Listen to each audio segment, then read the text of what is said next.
Yeah. Okay. We got way late. Good. Can you hand me my phone? So as I usually do before we start a meeting, if you have a cell phone, please either silence it or turn it off so we don't interrupt everyone else. I will convene the regular meeting of the Oregon City Commission for Wednesday, September 2nd, 2015. It is now 7:25. Will you please stand and join me in the flag salute? I pledge allegiance to the flag of the United States of America and to the republic for which it stands, one nation, under God, indivisible, with liberty and justice for all.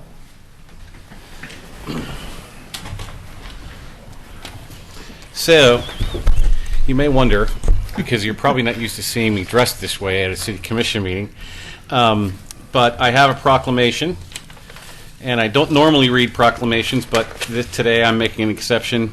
So this is the Oregon City-Westland Rivalry Day. So whereas the cities of Oregon City and Westland wish to recognize the efforts of their citizens to create and maintain a positive family environment where children can learn the value of constructive competition, whereas the cities of Oregon City and Westland value tradition and history as essential parts of their communities, and whereas Oregon City High School and Westland High School, formerly known as Union High School, have competed valiantly in the sport of football continuously since 1921, and whereas on September 4th, 2015, the teams representing these schools will renew their annual rivalry for the 95th time, and whereas this is the longest continuously played rivalry west of the Mississippi and therefore worthy of recognition, and whereas the City Commission of Oregon City desires that the Pioneers again defeat the Westland Lions, and the City Council of Westland desire that the Lions again defeat the Pioneers, now therefore we, the City Commission of Oregon City and the City Council of Westland, hereby recognize and commend all citizens who have participated in this annual Gridiron Classic and support the efforts of the current teams by proclaiming September 4th, 2015 to be Oregon City-Westland Rivalry Day. We further recommend in the spirit of the day that all citizens wear clothing of the appropriate colors and refrain from crossing the river unless business requires until game time. So, hence my attire. Pioneers, Oregon City, and yeah, it's good. All right, so moving on. There is a proclamation for declaring September 2015 as Emergency Preparedness Month. The proclamation will be posted on the website, and I believe we have somebody from Clackamas Fire to give us a little briefing on this.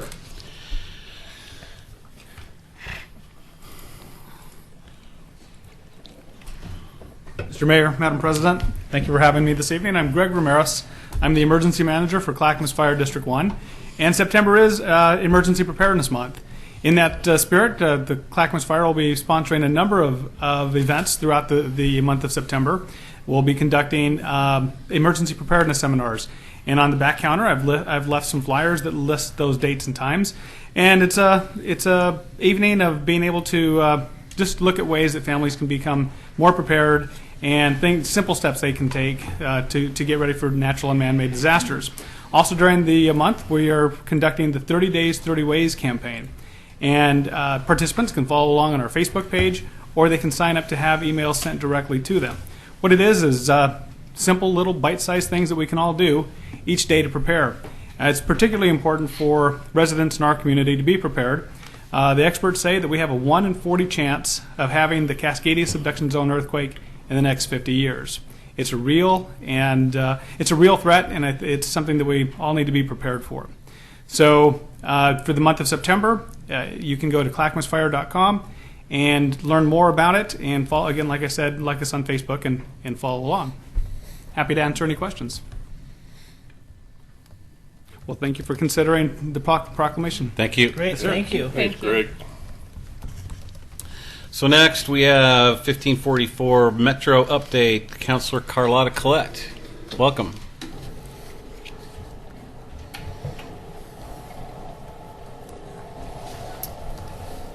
Good evening, and thank you, Mayor and Commissioners. We are very busy at Metro, and I'm going to try to go through some of this as fast as I can because I know you have a busy agenda and you're getting started late, and you've already been meeting for probably a couple of hours, so let me get on with, oops, okay. It's coming up? Okay. Let me start with the urban growth management decision, because this is the one that supposedly is why we exist, why we have a regional government, and it's to maintain or expand the urban growth boundary when we project that either our population or our employment is going to need it. We operate under a process where we have our chief operating officer makes a recommendation to the Metro Council. We then discuss it with the Metro Policy Advisory Committee, MPAC, and JPAC to a lesser degree, because that's the Transportation Committee. And then we make a decision. Normally, we do this every 6 years. The COO's recommendation this time is to wrap this process up now. For the first time, I think ever, there may have been 1 year early on, but for the first time since we've had an elected 7-member Metro Council, we are not recommending expanding the urban growth boundary. There are a number of reasons for that. When we first started this process, people asked us to look at Damascus, what's going to happen in Damascus, to look at whether Portland can really assume most of the growth that they are thinking they can. And just really to talk about some of the issues that are facing us as a region. The COO's recommendation does start with don't expand the UGB, but there's a couple other pieces of that. And one is to start this urban growth report and analysis sooner, to not wait another 6 years. Part of the reason we're looking at not doing it right now is, frankly, even if we needed the land, we have nowhere to expand, because we do not have urban reserves in Clackamas County. We do have reserves in Washington County that have been approved by LCDC and the courts, but we don't have those in Clackamas County, and the only city that's applied to have an expansion is in Clackamas County. So until we have those reserves that are approved, there's not much point in trying to expand the UGB. So what we really want to focus on is getting those reserves acknowledged, and that will require Metro and Clackamas County to work together. It's our assumption on the Metro Council that we can actually wrap up this urban reserves. There's a remand in place. We think we can settle it pretty quickly.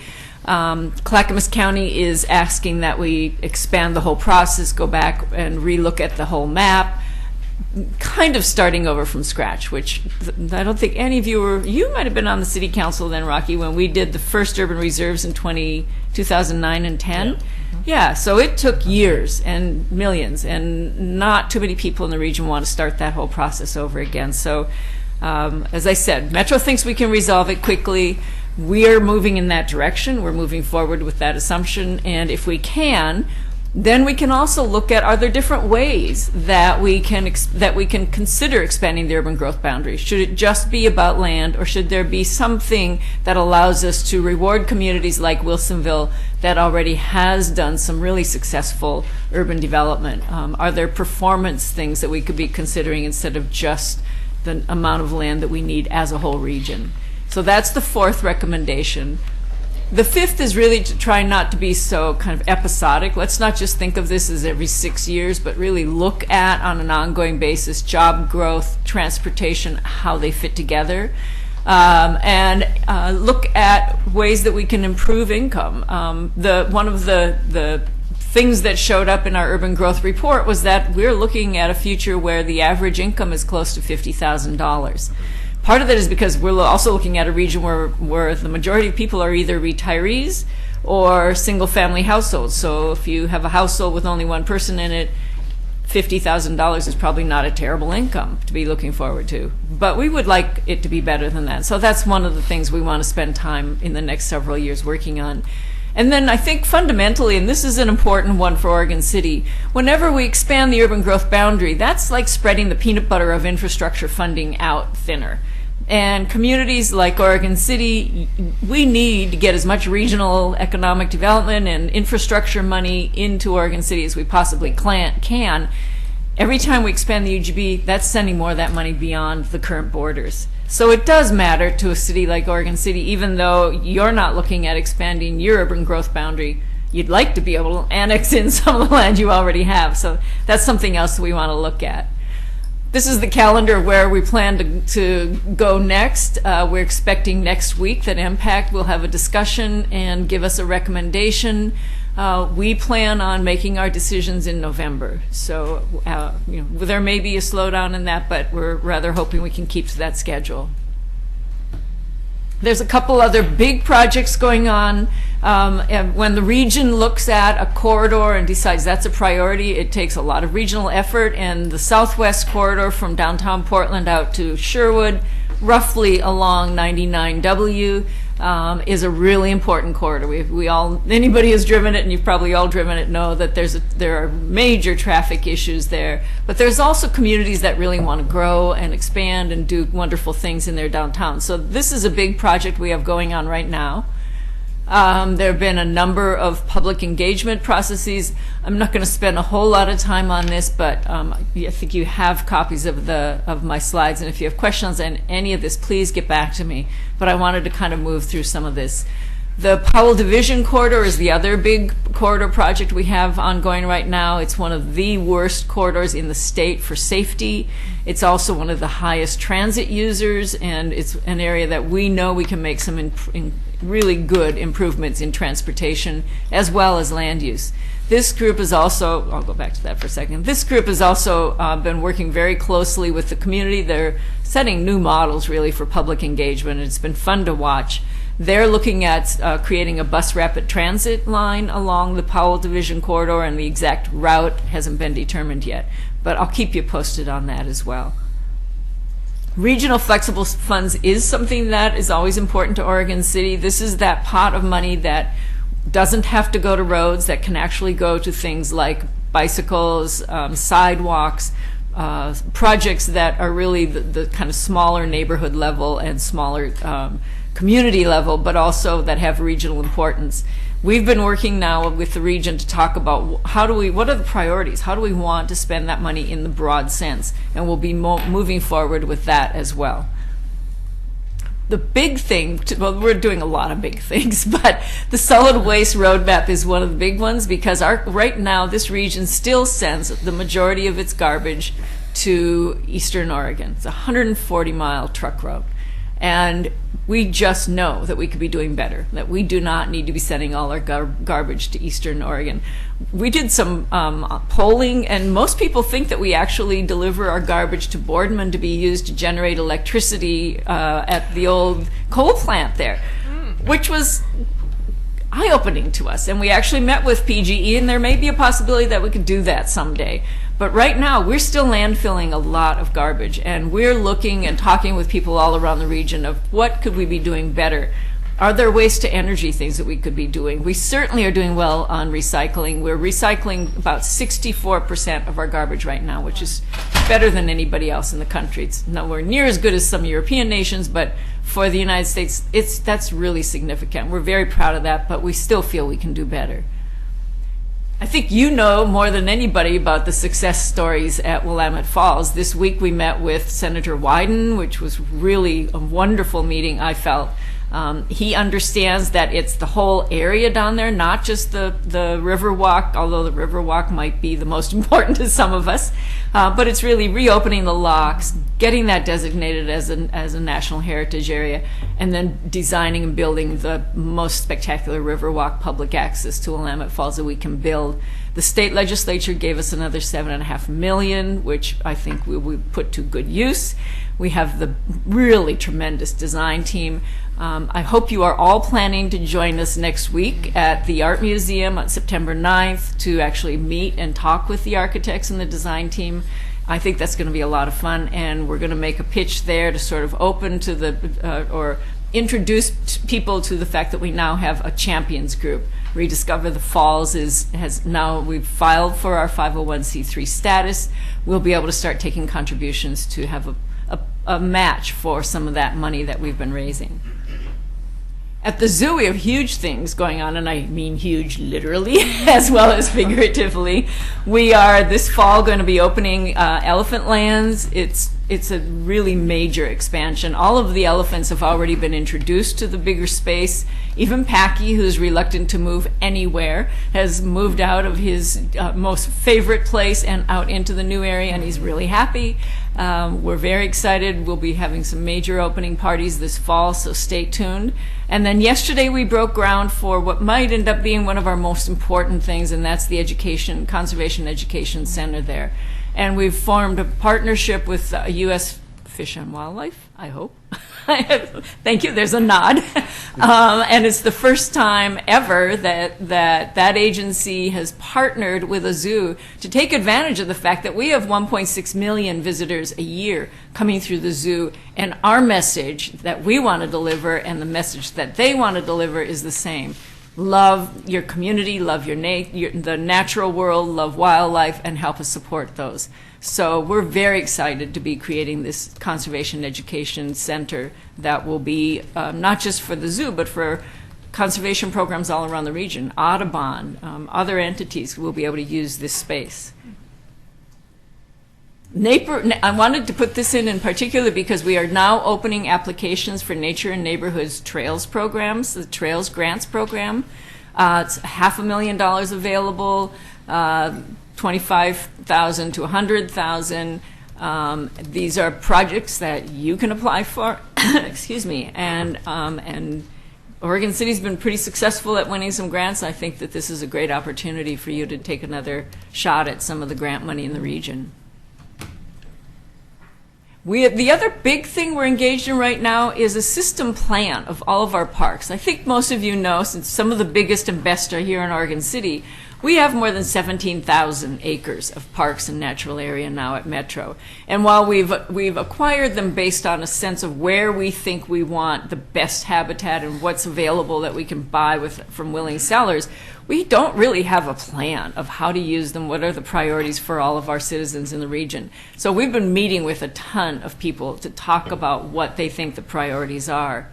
And what we've heard, this is one of those wordles that talk about the thing we hear the most. People love nature, they want to bring their family out into it, they want wildlife habitat, they love spending time in nature. So all of these are the things we've been hearing about why people love parks and natural areas. What came out of that were these particular values, that people, as I said, love nature, they love outdoor recreation, they want to see more equity in our parks, they want to feel safe and comfortable, and there are some kids in our communities that do not feel safe in nature. We're working on that. They feel spiritual connections with nature. They believe in vibrant communities, and parks are part of that. And then I think everyone feels a sense that this is the only land we have, and we should be good stewards of it. So what we're doing now is working on the programs. Those are kind of the big values. What are the policies that ensure that we get there? One is working with our equity partners. This one, I love keeping this slide in because this little kid was amazing. We gave him one of our community outreach programs, got him into the woods, and he came out and said, "I've never been in the woods before." And it was like, whoa. Some people might say, I've never been in the streets before. I've never been in a tough community before. For him, he lives in North Portland. Going into the woods was the scary thing, and he came out a new hero and a new steward. So that's the kind of program we want to make sure happens more and more. You can't read this, but the point of it is that there's just a lot of parks, trails, natural areas all over the region, and in fact, outside of our district, we have lots of parks, and I hope you have opportunities to get out into them. As I said, and I truly believe this, some of the best are right here in Oregon City, so you don't have to go far. I mean, I try to get down to Conema at least once every 2 weeks. My husband's down there almost every day. So that and Newell Creek Canyon, the newest one that will be coming on, we really have some jewels here. So, but they're all around the region. I'm very proud of them. And creating a system plan that helps us understand how to manage and maintain and use those is really critical. So, as I said, we're creating the plan. If you have ideas or suggestions or ways that you want to get involved, again, contact us. Brian Kennedy on our staff is coordinating this effort. There's his contact information. And with that, I'll take any questions you might have. Well, that was a lot of information. Yeah. Thank you. My brain's full. Yeah, I just recently went to Scatter's Mountain, so I'm checking off my list of different places, but it's wonderful to have those places carved out as we develop and grow as communities. So We have a new bike there map too that will show you how to get to some of them on bike, so that's really helpful. Good. Thanks, Carla. Great, thank you. So I just have one thing, because I can't all be positive, so. There's one in every crowd. At the beginning of your presentation, talking about the UGB expansion. Yeah. As you know, I, along with many of the other of the region's mayors, have signed a letter opposing the current decision. And I just want to tell our folks why I signed on to that letter, along with the mayors of Tualatin and Milwaukee and pretty much everyone surrounding us, with the exception of the city of Portland. And that is that we believe that this urban growth boundary needs to be looked at not only from the 50,000 foot level of the region, but we have to look at it sub-regionally as well. And currently, apparently, you guys don't have the ability to look at it sub-regionally. But if we take, say, Damascus, for instance, and there is all of this alleged housing that's supposed to happen in Damascus according to the plan, but the reality is Damascus is probably never going to happen the way it was envisioned 10 years ago. And then if you look at places like Oregon City, where we have several hundred acres that are inside the UGB, that the likelihood of being annexed because of voter annexation is very slim as well. And so to take those kinds of acreages under consideration and then not be able to take that out and then give it to a place like Wilsonville, which has the ability to do the things that they need to do, but they can't get the urban growth boundary expanded into their area where they have the ability to provide services and to create good family wage jobs and all those sorts of things. So that's, to my citizens, that's why I signed on to this letter, why we think that there's a better way to go about this, looking at it not just from the entire region as a whole, but looking at subregions and how we might be able to trade those different kinds of acreages within the urban growth boundary to satisfy everybody's need. And I don't disagree with you that we are prohibited by state law from doing that. State law says we look at a region, and those are the numbers we have to use. To the Damascus point, with Damascus disincorporating and much of the community, possibly, from what I hear, Damascus is slated to disincorporate, and the likelihood of that development actually happening as those communities annex into Happy Valley has actually gone up. So that's about 10,000 dwelling units over 20 years. That's probably doable. I mean, I wouldn't bet on it, but I think it is doable. It can happen. I think, though, that the point you're making is the point that our COO also makes in her recommendations, and that is that we really right now can't. We are tied. We can't reward communities who are performing really well. And so we do need more flexibility. And I think that we have an opportunity, as we did in 2007, to maybe go together to the legislature and say, we want a better way of analyzing our urban growth and being able to manage it, because, yeah, it's been, 45 years or something, 42, since Senate Bill 100 was passed, and there have been some changes, but this one is pretty fundamental, and I would say that there are some on the Metro Council who would disagree strongly with you, but there are others of us who would not. So the other piece of that argument that I want to talk about is the fact that in this process, Metro is talking about, generally speaking, 67% of the new housing being in apartments or condominiums growing up rather than out. Yet in the housing report, the preference report study, fully 80% of the people who responded said they would prefer to live in a single-family detached dwelling. So it's questionable that you, at least to me, given those two studies, how you can balance that, because you can't get 67% of people living in condos and apartments when the general preference is to live in a single-family detached house with a yard. And if we continue to go down this route, what we're going to do is literally price all of our children out of the ability to live in a single-family detached house. Those are two different issues. So the first is, 80% of the people who were surveyed said they would rather live in a single-family detached house. They also said they want to live in walkable communities.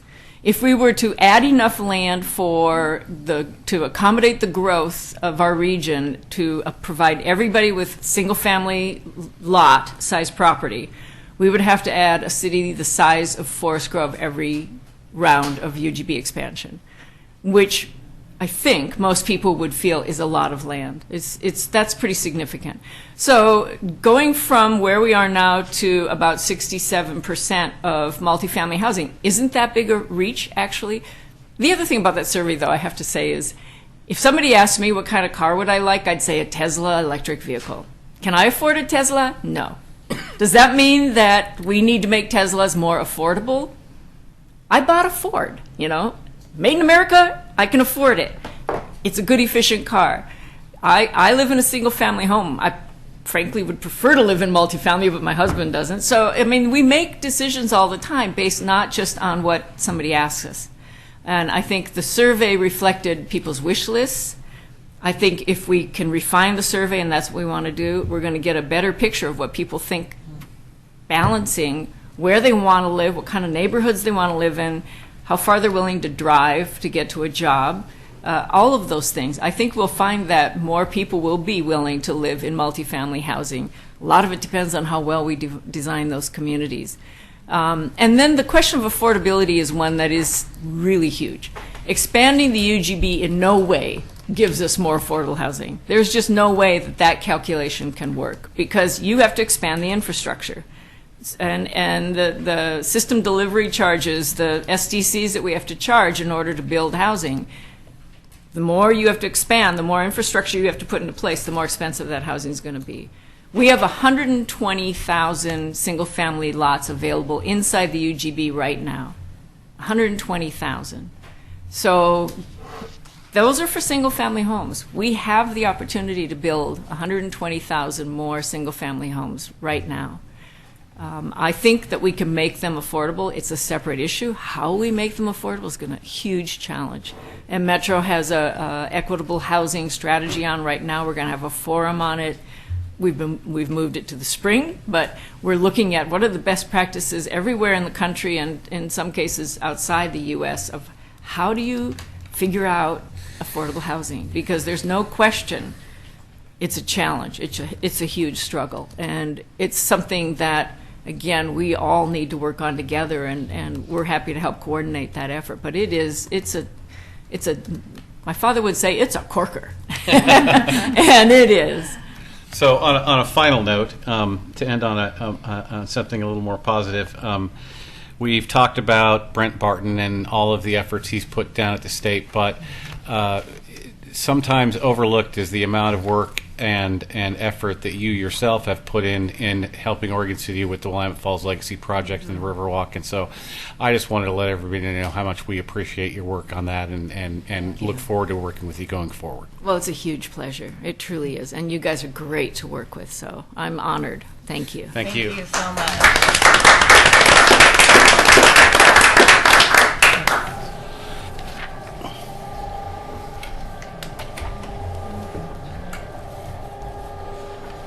All right. Anybody got any issue with the adoption, or with the adoption of the agenda? Do you want to do citizen comments first? What? Oh, Citizen comments. you're right. I missed that. Do we have any citizen comments? Yes. Oh, we do. We have a whole bunch. All right. So we'll start with Dan and Kathy. Is it Burge or Burgie? Berg. Okay. Yes. Yep. You both going to come up? You both can. Decided not to. Okay. Is this about Myers Road? Yes.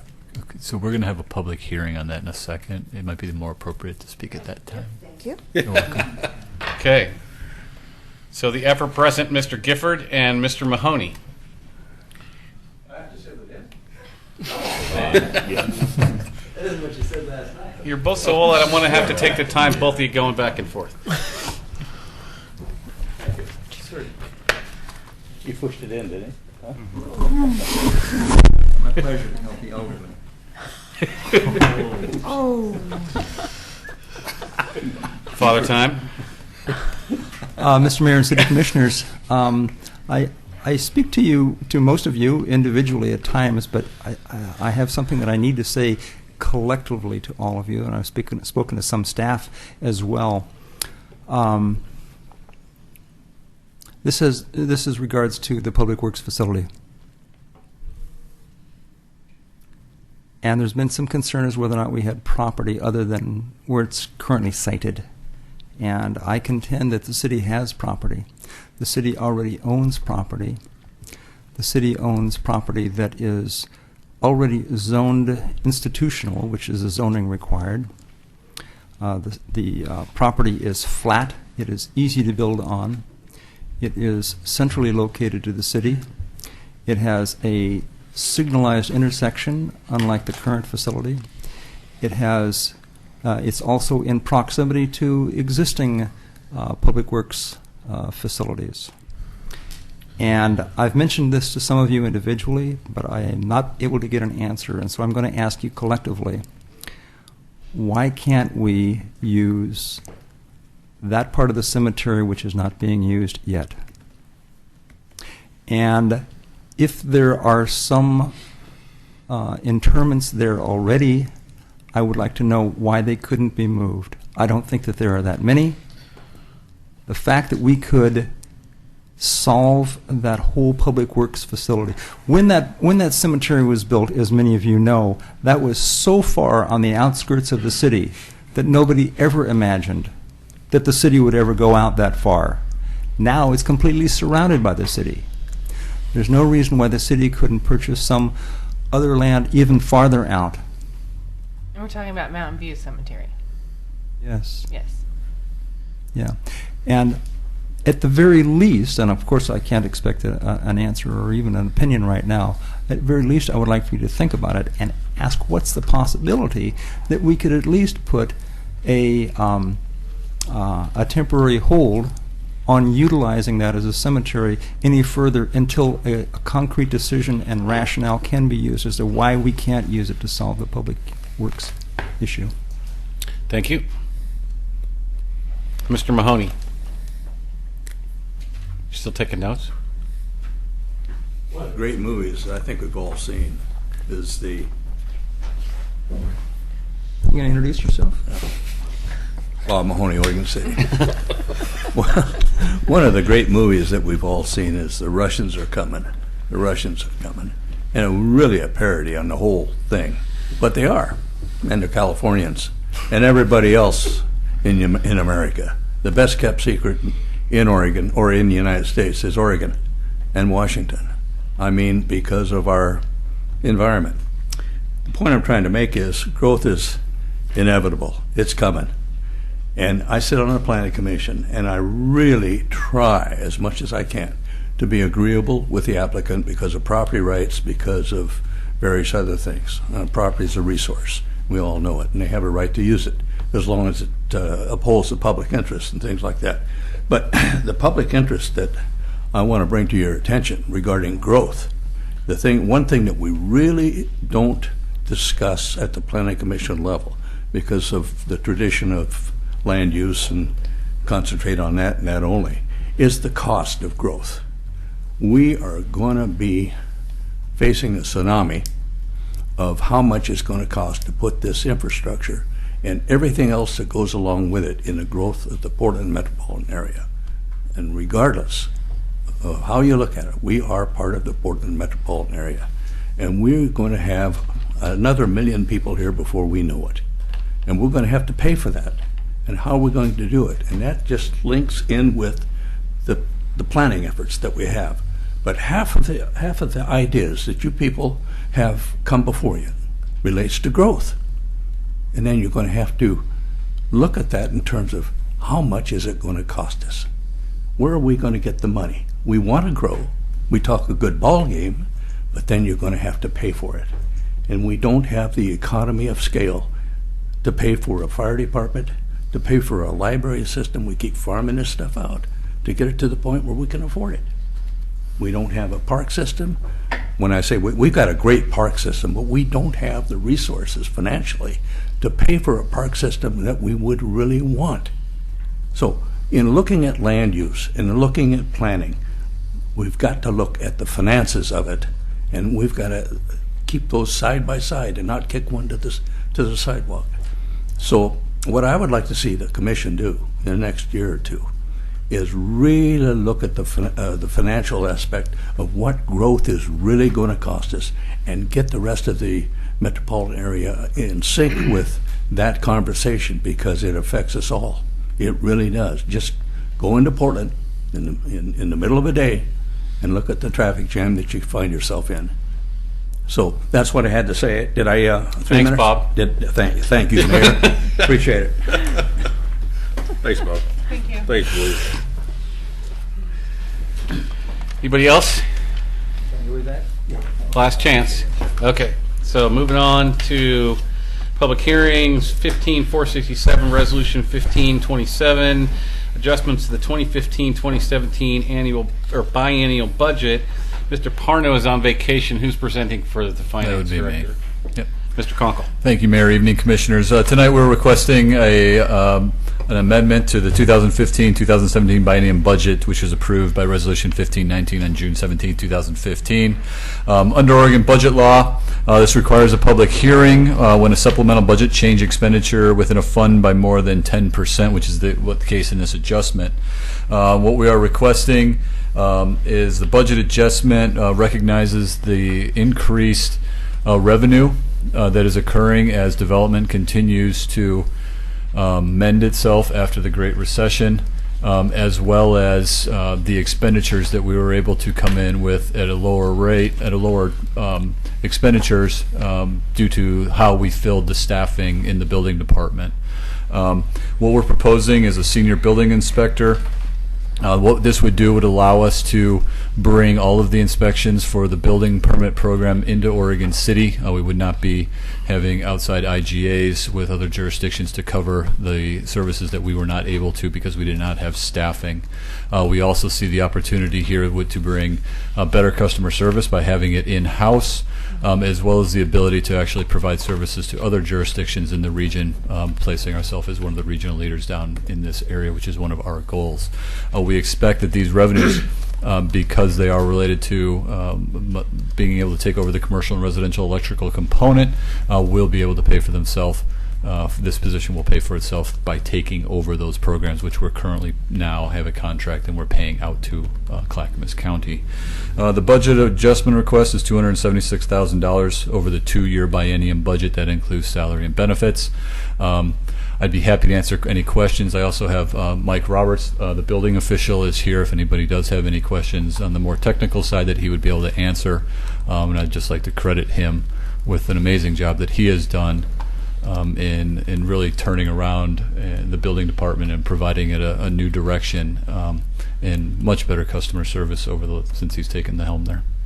Okay, so before we go any farther, I'm going to open the public hearing. Is there anyone wishing to testify on the matter? Sir? No, if you're going to testify, you're going to need to come up front.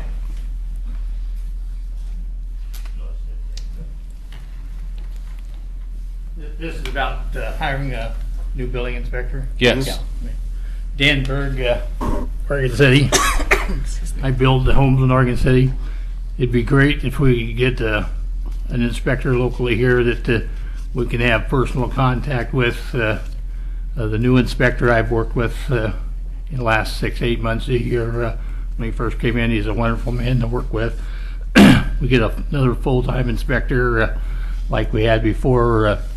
We could call them up and say, hey, we need an inspection. We got a concrete pour coming the next day. They would come out and do the inspection and keep our projects rolling and on schedule. So I'm for hiring a new inspector, and the amount of money is cheap to, I think you'd actually make a lot more money than what you're paying out. So I agree on that one. Thanks, sir. Thank you.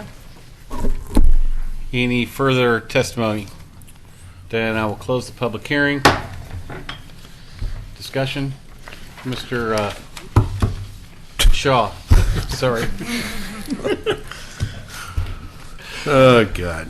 Okay. So right now, We farm out electrical and plumbing, and is that it, Mike, you think, or Tony, I guess?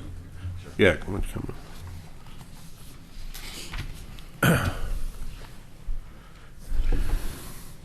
Commissioner Shaw, yes, currently we are farming out the commercial plumbing and the commercial electrical inspections and plan reviews to the county. For the record, could you state your name and position? I'm sorry, please? Mike Roberts, building official for the city of Oregon Thank you. City. Yeah, okay. And so it's just the commercial side, but this new person will not just be doing that, it will be doing residential, commercial, and everything, okay. And right now, that's only one person doing that here in the city? Or city work, right here? Well, we have one person that currently does all residential, Yeah, and I'm certified to do those as well, but being the building official and doing inspections and plan review, it's kind of a time issue. okay. And we have another inspector in training, but even when he's certified or finishes up his training, he's still got in the field training to go. So it'll take a while for him to be up to speed. All right, thank you. Question to Mr. Roberts. How much do we contract with the county to provide that service for we now? And the second question is, how long does the county take to issue a standard permit, and how much quicker could you do it if it were in-house? Okay. I can't give you the exact amount every month, but I can give you the average over the last several months, for several years, I should say. And I don't know how long or when the IGA started, but the IGA states that the county gets 70% of all electrical permits that are issued. They get 100% of the plan review. So, as an example, in 2013, they averaged $9,747 a month to the county for plumbing and electrical. 2014, it went to $10,705 a month, and this year it's $11,699 a month. Granted, this year our valuation is $55 million, or just over $55 million, in 8 months of construction value. Based on last year, over 12 months, was $31 million. So we're about 80% higher already in 8 months compared to 12 months of last year. So our workload has increased. Last year we averaged about 13 inspections a day. Currently we're at about 37 inspections a day. Wow. So, and we have the 2 inspectors doing them, plus myself, and then plan review as well. As far as the permits issued, we've always issued the permits. And there's certain rules for electrical when it comes to commercial, and I won't bore you with those details, when they require plan review. But when they do, we have to send those to the county. And as an example, we have a memory care facility here in town. They submitted their electrical plans right around the 1st of July, and we still don't have them back. And it came to the point where they kept calling me saying, where are they at? And all I can do is I have to get a hold of the county and ask them. I have no control over the county. You know, they're their own Who does? department. The other building official for the county. Yeah. Yes. Oops. So when I call them, unfortunately, the county also does all the electrical reviews and inspections for Westland, Wilsonville, Tualatin, parts of Tualatin. So they're countywide. And so we would be the only jurisdiction in the county that would have our own electrical program. We already have it, but we just don't have the ability to do all the inspections. So we do issue them over the counter. But so back to that memory care facility, the county actually had to go out and do courtesy inspections because we haven't issued the permits yet. Because we're waiting we can't issue the permits till they tell us the plans are okay. So they want to drywall and continue on because it's costing them money. So to provide a customer service, we ask the county, please give them a courtesy inspection. But we're running the risk that if there is something wrong with the plan review, where are we at? We have sheetrock on the walls. So the part where we could, we're letting them cover it up. But back at the service panels, which it's extensive, it's a $2 million memory care facility, so it's a big building.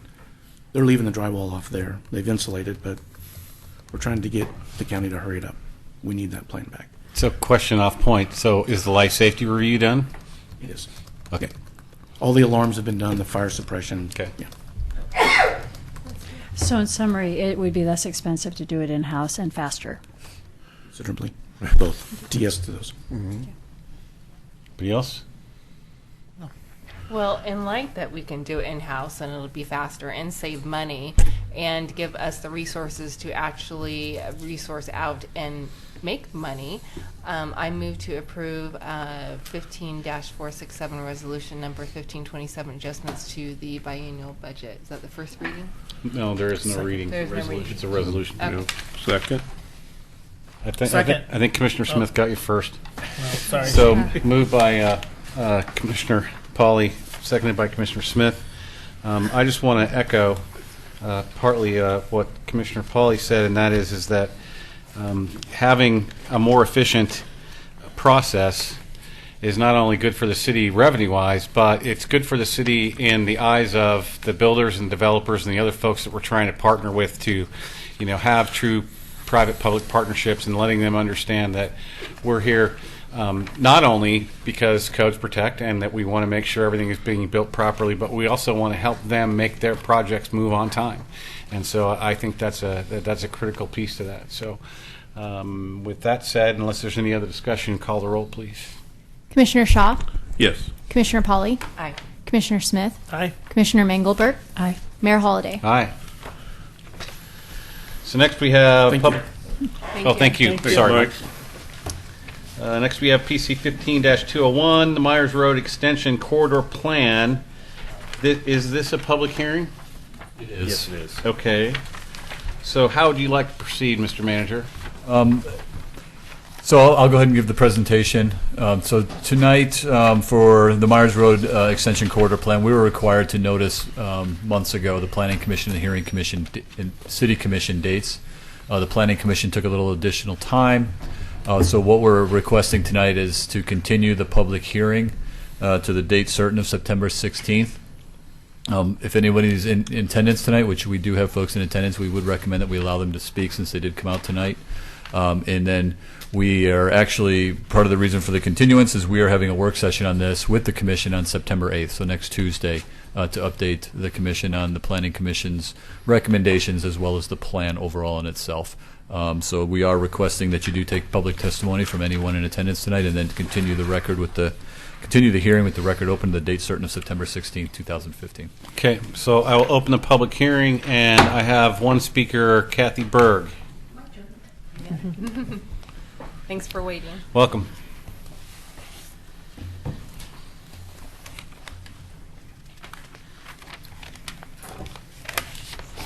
Hi, I'm Kathy Berg. I own 14 acres on Highway 213 that's part of the Myers Road extension.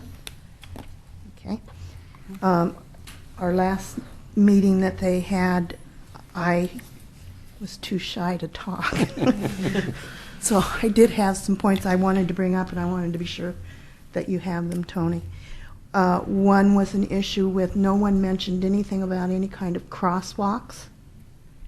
And I worry about the high school students and the people going to the park, that there will be crosswalks. Also parking, I see that as an issue, and I know that he said there was one lane of parking that they had set aside, but you've got a city park that you're putting in there, and also there's 2 sports fields, and the 2 sport fields, right now, the parents of those kids fill up all the parking along the somewhat street that's there now, and I feel that maybe there needs to be parking lot. Also, the road, Myers Road itself, is a 3-lane road, 2 going each way, plus the turning lanes. That's not, does not meet the code for the zoning for those properties. It needs to be a 4-lane road. I am saying this because that's what I've been told. I haven't researched it myself. I just would like clarification on that. Also, on my particular piece of property, they've allowed one ingress and egress. And I don't feel, for safety reasons, that that's enough. I think there needs to be an additional one. If it's zoned campus industrial, which I didn't want, but that's what we got, if there was an emergency situation, everybody would be piling into their cars trying to get out that one opening with emergency vehicles trying to get in, and I think that's a real safety issue. So those are the points that I wanted to bring up. Great. Okay? Thank you. Thank you for And listening. In the Wasn't so future, bad. you know, don't feel like if it terrifies you to come up here and talk to us, which it shouldn't. You're always welcome Well- to write out a long and extensive letter, and it'll Right. go in the record, and it will get just as much attention as if you came and spoke to us in Because we person. want to hear. But as you talk, things pop into you, Right. you know, your That's head right. back Oh, there. and- believe me, I know. Yeah, really. But you're all very nice, I can tell. Thank you for coming. Thank you. Is there any further testimony? Then I will close the public hearing and entertain a motion to, what's the word I'm looking for? Continue this to a date certain. There we go. So moved. I second. Moved by Commissioner Smith, seconded by Commissioner Pauly. It's not up for discussion. Call the roll. Commissioner Shaw, Aye. Commissioner Polly, Aye. Commissioner Smith, Aye. Commissioner Mangelberg, Aye. Mayor Holliday. Aye. Mr. Mayor, will Mr. Lewis, myself, Mr. Archer will work on responses for the 4 items brought up by Mrs. Berg, and bring those back so that you have a chance to see the decision-making process. Okay. Okay. So next we have under general business, second reading of ordinance 15-1010, amendments to the Oregon City Municipal Code, adding chapter 2.30 Citizen Involvement Committee. Mr. Conkle. Thank you, Mayor, evening commissioners. The City Commission approved the first reading of proposed ordinance number 15-1010 on August 19, 2015. Staff recommends that the City Commission approve the second reading of the ordinance, which would provide amendments to the Oregon City Municipal Code, adding Chapter 2.30 Citizen Involvement Committee.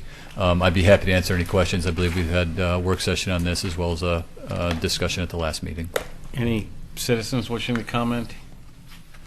Seeing none, I would entertain the motion.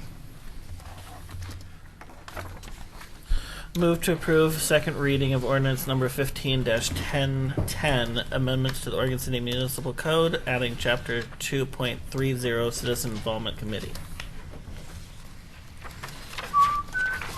Well, we have to have the reading now, don't we? I need Oh, a second. Moved by Commissioner Smith, seconded by Commissioner Shaw. Mr. Kabizman. Ordinance number 15-1010, an ordinance of the City of Oregon City adopting Chapter 2.30 Citizen Involvement Committee of the Oregon City Municipal Code. Call roll. Commissioner Shaw, Yes. Commissioner Polly, Aye.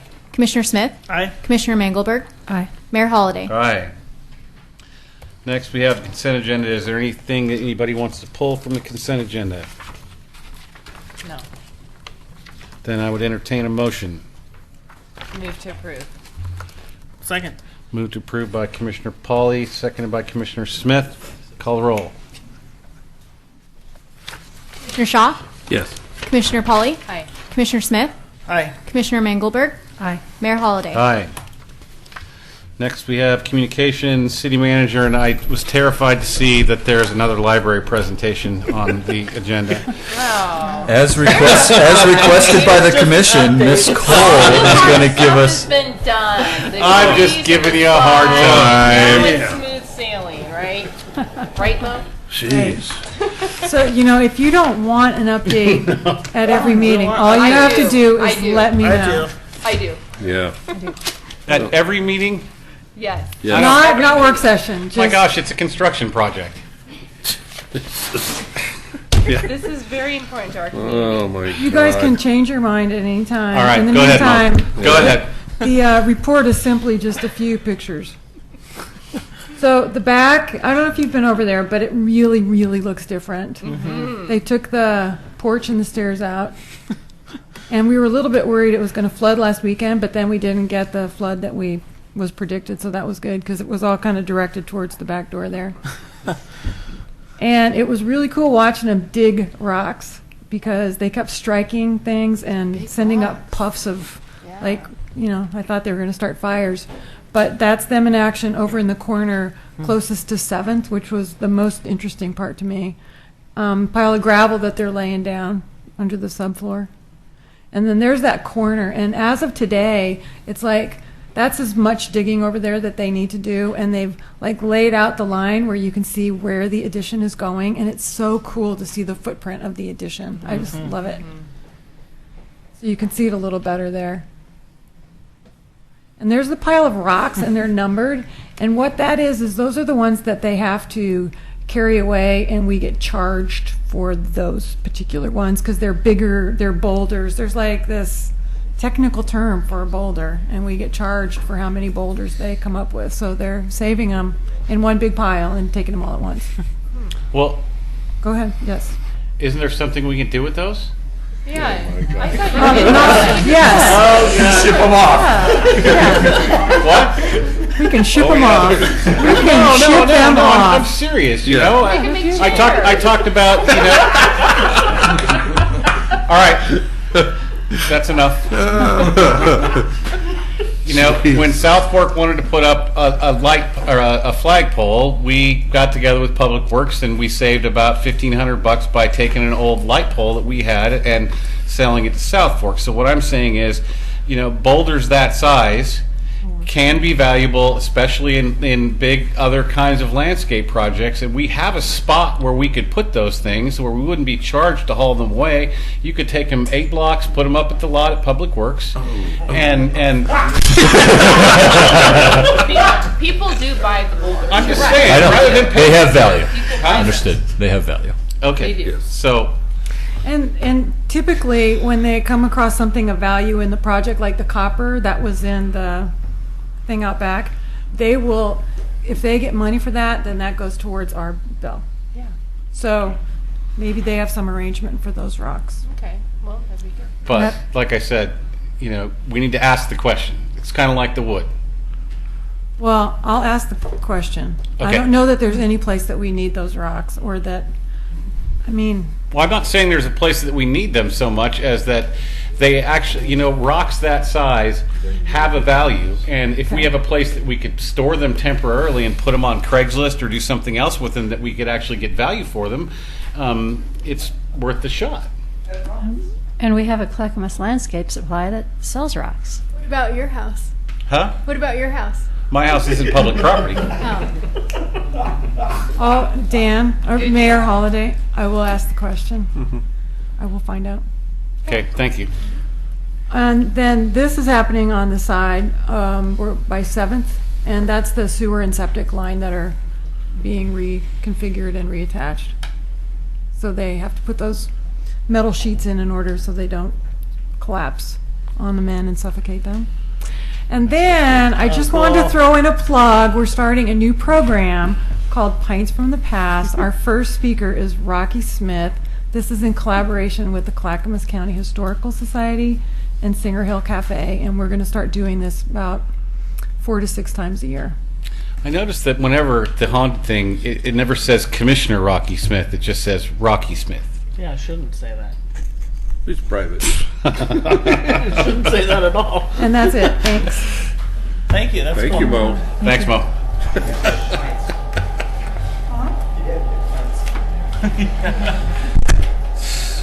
So the next, I'll go through the remaining updates really quick here. Oregon City Westland Rivalry Breakfast, September 3rd. Tomorrow morning. Tomorrow morning, 6:30 at the Brought to you Elks. by the Oregon City Optimist Club. Did I steal your thunder? You were. You I'm were. sorry. I don't think you were going to go there, Tony. Here, you want this? 6:30 a.m. Because it's never on there. 30. That's what I said. Next, Councilor Collette talked a little bit about Willamette Falls Rediscovery and Redesign, Wednesday, September 9th, beginning at 5:30 at the Portland Art Museum. The introduction and discussion with Mayor Reed, Snowhetta, and dialogue, and the kickoff of the public engagement process. Hopefully you'll all be able to attend. We're trying to get the word out to many of the groups and citizens and folks who've participated in the Willamette Falls Legacy Project, and we're excited to get this going again for the next phase. Just a reminder for folks, the Willamette Falls Legacy Project Partners Meeting is Friday, September 11th at 9 a.m. at the Museum of the Oregon Territory. So we'll be providing an update to the partners group that is open to the public for anyone who would like to attend and listen in as well.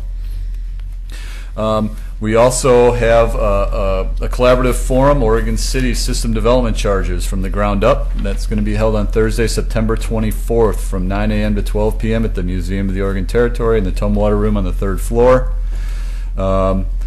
It's a discussion, an opportunity to gain a larger understanding of system development charges, be able to speak with our consultants who help us create those plans and the system development charges and the methodology, as well as city staff, and really just have a discussion about SDCs, why we have them, how they're used, the methodology that we've used, and some examples.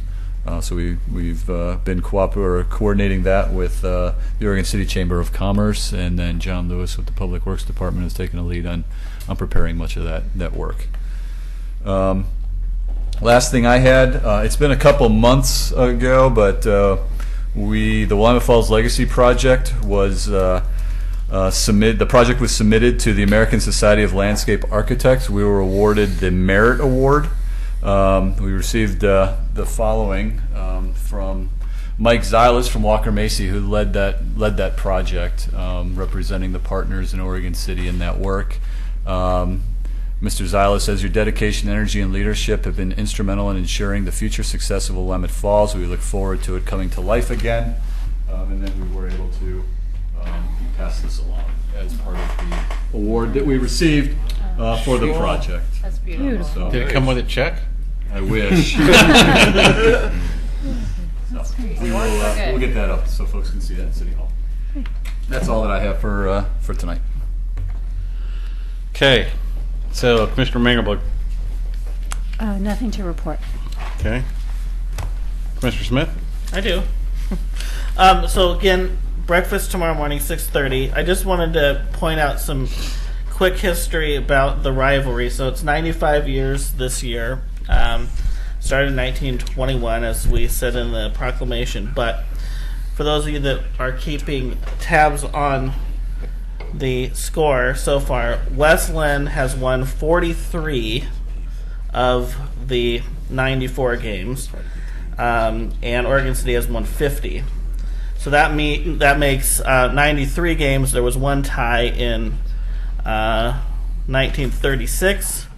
The one tie was 0-0. So that's the 94 games. One, and then Friday night is the 95th. The longest Oregon City winning streak was 6 years in a row, and we did it twice, 1929 to 1934 and 1985 to 1990. And West Linn's longest winning streak was 2003 to 2011, which is pretty much the time that Mayor Norris was mayor. She's gotten a lot of flack for that. It was nine years straight. And the biggest score was in 1930, where Oregon City beat West Linn 91-0. So anyway, that whole history is on the back of this handout. This is the program for tomorrow morning's breakfast, so I thought you should have a copy of it if you're interested in that history. It's pretty cool. That's it. Okay. Mr. Shaw. Okay, well, yeah, thanks, Rocky. He's the one that puts all this together for us every year. He's another card-carrying optimist here with yours truly here. So, do we get cards? I never got a card. Oh, yeah. So, coin. A little bit more about the library. And Mo, you can do a presentation every meeting. This is the exciting stuff now. This thing's coming out of the ground. Mm-hmm. But we do meet once a week now. The building committee does, and it's kind of cool because we get a budget status report. I think every 2 weeks, 3 weeks now, Mo. I don't think they do it every week, but it's kind of cool. It tells about how we're on schedule on the budget, and if we have to get into any contingencies yet or not. And we only had just a little bit here so far, and that's looking good. And we also get a little report that actually says that what day is something going to be happening. Like on, if you're looking for some concrete, we're going to place concrete on September 15th. there's going to be some concrete poured over there, so that's pretty cool. So we get these little reports too, so that's kind of fun. Just take those with a grain of salt. It's a construction project. Okay, and I think, did you want to talk about the Public Works tour? Is that on your little? You can do it. Really? My guess. Sure. Anyway. Add in a thing here and there. Carol and I got to tour the Public Works facility here Monday, was it? So you didn't have to duck, but Carol did. Yes, correct. I did. But I did not hit my head, so it's all good. You know, yeah. I don't know why he gets stuff in the paper. I don't know what that is. Anyway, yeah. So we did tour, and we did come to the conclusion that we do need a new public works facility. and I got to admire what they're doing with what they have now. So for the fleet and maintenance and everything. So Mr. Lewis, congratulations on working with what you got there now. So. And then after that, we did have a little meeting on the sign code, and you might want to, I'll let you take care of that one if you're going to or not. Sure. If we're going to do that, okay. Let's see, I did go down to a business down on Main Street. They're celebrating their kind of grand opening at the Concierge bicycle place down there. I suppose Concierge. Yeah, there you go. And it was a nice little gathering down there, so we wish them all the luck to be a success.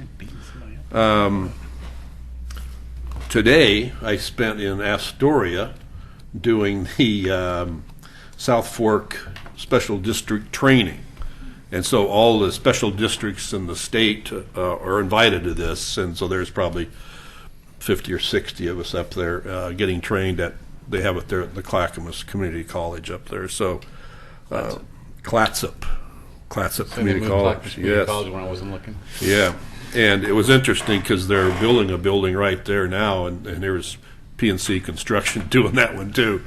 So it was kind of interesting. But anyway, so now I'm all trained on how I'm supposed to act at meetings. We'll hold you to that. Yes. And also, just lastly, tomorrow night, Mr. Lewis and I are going to attend the McLaughlin Neighborhood Association and walk through the Public Works building presentation there. So, okay, that's it. Thanks.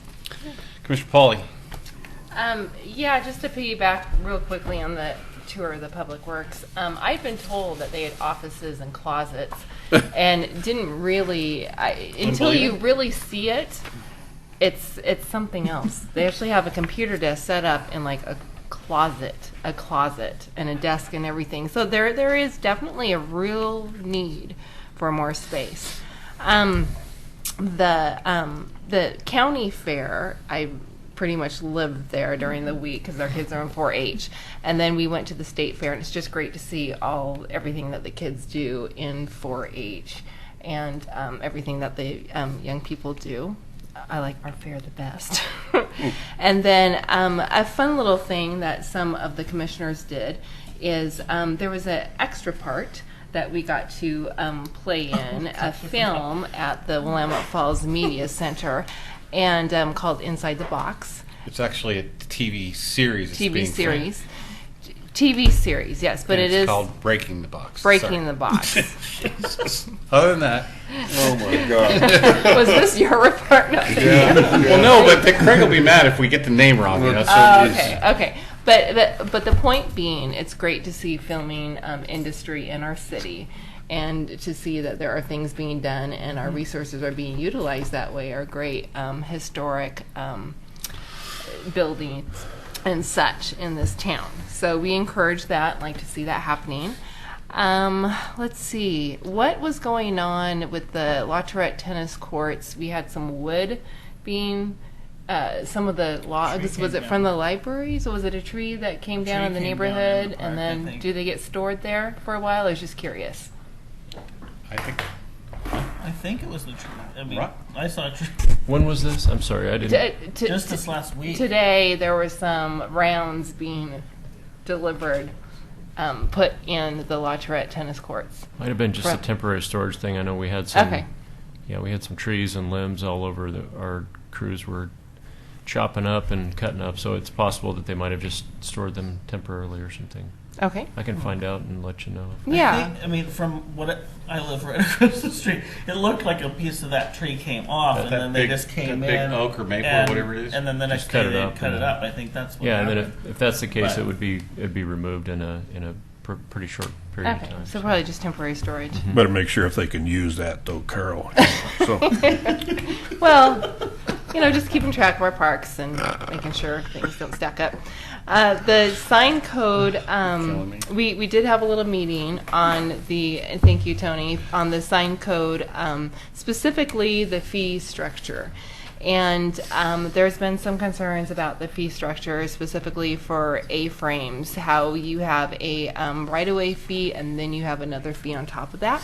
And this is something I think when we looked at the sign code, and then I don't know if we really specifically researched the fee structure the same way. I think I'm suggesting that we have a work session on the fee structure to make sure this is something that our businesses can absorb and that we're still a business-friendly community. Just take a second look at that. I think we have it actually on, isn't that what we talked about today? Yeah, but she was bringing it up tonight. Okay, To ask yeah, for yeah. your consensus. Yes, we need to have consensus to do that. I think we Yeah. reserved a spot for it on next week's work session, if that's what everybody would prefer to do. Okay, excellent, and that concludes my reports. Okay. So I did a couple things. I don't know if I talked about the regional mayor's meeting that I went to on the 12th, but we did meet at Metro, and the good majority of the regional mayors were there, and we discussed what we were going to talk about as far as the letter that we've signed to Metro. And then we went ahead and had a joint meeting with Metro, the Metro Council, and the 3 county chairs, along with the regional mayors, and we had a discussion again about that, and it went pretty much along the same kind of lines as what I talked to Councilor Koletic about today. And then last Thursday, Oregon City had the honor of hosting Senator Ron Wyden and his staff, along with folks from many of the federal agencies, to talk about the Willamette Falls Legacy Project, the reopening of the Westland Locks, or the Willamette Falls Locks, whatever you want to call them, and the National Heritage Area Coalition, and federalizing the National Heritage Area. So that was an exciting meeting. We had positive outcomes, and I believe Senator Wyden's fully on board. So now we just have the hard work of kind of corralling those folks and seeing what we can get out of them as far as resources to make the projects move forward. And so I'm going to the breakfast tomorrow at 6:30 a.m. And the only other update I have is that I spoke with our attorney, Mick Gillette, and as far as the city manager matter, and we expect to have a report sometime on Friday. And I have made a space holder prior to our work session on Tuesday for an executive session, and we're also making a placeholder for us to come back into a regular meeting to, if we need to, do anything publicly. So that's all I have. Anything for the good of the order? Oh, sorry. Go ahead. You do this one, Ricky. I forgot to announce and let everyone know that the Pete's Cruise-In is this Saturday, Clackamas Park. It's a fundraiser for the Oregon City High School Band, and I believe maybe even the dance team too. It's a car show. That's it. Okay, there's nothing.